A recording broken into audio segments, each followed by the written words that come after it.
21 question, संप्रेषण कौशलों के निम्नलिखित युग्मों में से कौन सा सूचना प्राप्त करने हेतु सही है। संप्रेषण कौशल जिसमें हम सूचना प्राप्त करते हैं, ठीक है। अभी रिसीव करना, रिसीव कैसे करेंगे, सुनना और पढ़ना इज़ द राइट आंसर। जब हम बोलते हैं तो हम एक्सप्रेस कर रहे हैं, ना कि रिसीव कर रहे हैं। रिसीव करेंगे, सुनेंगे तो हम कुछ रिसीव कर रहे हैं, पढ़ रहे हैं तो हम कुछ रिसीव कर रहे हैं। ये दो स्किल हैं। लिसनिंग एंड रीडिंग हम में रिसीव करते हैं, और स्पीकिंग और राइटिंग में हम अपने आप को एक्सप्रेस कर रहे होते हैं। तो ये दोनों क्वेश्चन अगर आ जाएं तो प्लीज़ इसको सही कीजिएगा। नेक्स्ट क्वेश्चन है, संवेगात्मक बुद्धि को 4 क्षेत्रों में संवेगों के साथ तर्क करने की क्षमता के रूप में परिभाषित किया जाता है। संवेगों को देखने, इसे विचार करने, एकीकृत करने या इसे समझने में, इसे प्रबंधित करने संवेगात्मक बुद्धि की परिभाषा किसने दी है। ये आती है भाई परिभाषा किसी की भी, तो आप ये कुछ एक परिभाषा है जो हम रिवाइज करेंगे। इसका आंसर है मेयर व पीटर स्लोवे की ये परिभाषा संवेगात्मक बुद्धि के बारे में, ये हमें याद करनी पड़ेगी। नेक्स्ट, व्यक्तित्व अध्ययन की सील गुण विधि के जनक कौन है। लास्ट पीछे आया था क्वेश्चन में, सील गुण विधि के जनक कौन है, आलपोर्ट सील गुण विधि के जनक है। व्यक्तित्व आकलन हेतु प्रासंगिक अंतर्बोध परीक्षण किसके द्वारा विकसित किया गया। ये भाई इसकी इंग्लिश लैंग्वेज अच्छी है, TAT thematic appreciation test for personality assessment.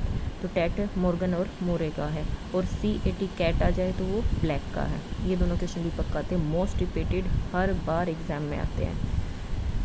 TET Morgan है और मोरे का है। नेक्स्ट है, निम्नलिखित में से कौन सा कथन व्यक्तिगत विभिन्नताओं के संदर्भ में सही नहीं। व्यक्तिगत विभिन्नताएं कौन सी होती हैं। कोई भी दो व्यक्ति पूर्णतः समान नहीं हो सकते हैं, राइट है। व्यक्तिगत विभिन्नताएं अलग अलग क्षेत्रों से संबंधित हो सकती हैं, ये भी राइट है। व्यक्तिगत विभिन्नताएं विकास के विभिन्न आयामों को प्रभावित करती हैं, ये भी राइट है। व्यक्तिगत विभिन्नताएं केवल इसे नेगेटिव वर्ड केवल आ गया तो हमें आनुवांशिकता के कारण उत्पन्न होती है, तो ये क्या है, रॉन्ग है, ठीक है। ये कुछ कीवर्ड होते हैं, आप याद भी रख सकते हो। केवल आ गया आनुवांशिकता, केवल आनुवांशिकता नहीं है, उसमें वातावरण भी ऐड होता है, तो ये फोर्थ इसका राइट आंसर है। नेक्स्ट है, निम्नलिखित में से कौन सा कार्य बाकर मेहंदी के सृजनात्मक परीक्षण से संबंधित नहीं है। अब इस क्वेश्चन में देखो, असाधारण उपयोग संबंधी कार्य, युग्मों के मध्य नवीन संबंधों से संबंधित कार्य, उत्पाद सुधार संबंधी कार्य, ये उसके फैक्ट हैं, ये पॉइंट्स हैं। पूछो और अनुमान लगाओ, उसका सृजनात्मकता से रिलेटेड नहीं है, ठीक है। नेक्स्ट है, विकास के सिद्धांत पक्के आते हैं, ये विकास की दिशा का सिद्धांत है, ये भी हमेशा रिपीट होता है। विकास जो केंद्र से परिधि की ओर जाता है, प्रोक्सी मोडिस्टल विकास हो गया, केंद्र से परिधि की ओर, जो सिर से जाएगा पैर की तरफ जाएगा, सिफेलिक कोडल सिद्धांत, और ये विकास की दिशा का सिद्धांत है। विकास दो दिशाओं में बढ़ता है, तो एक तो केंद्र से परिधि की ओर और दूसरा है सिर से पैर की ओर, सिफेलिक कोडल।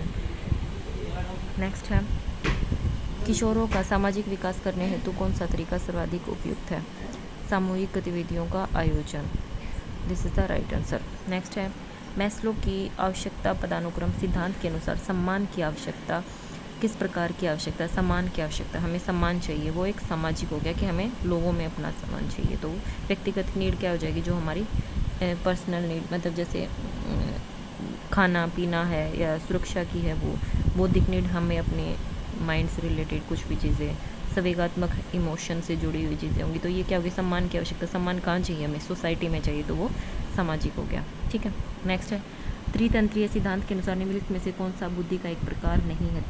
त्रितंत्रीय सिद्धांत के अनुसार विश्लेषण है, सृजनात्मकता है, व्यवहारिक है, सैद्धांतिक नहीं है, ठीक है।